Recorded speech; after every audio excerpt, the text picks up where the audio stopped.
Почитувани, во својот замес и опиенот за власт, Бранко Црвенковски, односно Социјалдемократскиот сојуз, почна да подпишува коалициони договори сам со себе.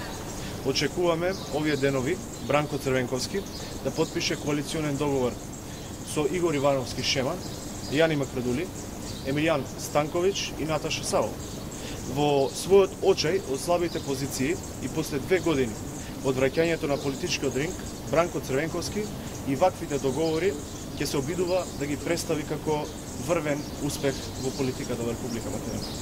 Ваквите комични собери ја покажуваат само бескрупулозната желба за власт на Бранко Црвенковски, зашто ВМРО ДПМН не добил никаква покана за денесниот настан, што е уште еден доказ дека е плод на желбата на власт на Социјалдемократскиот сојуз.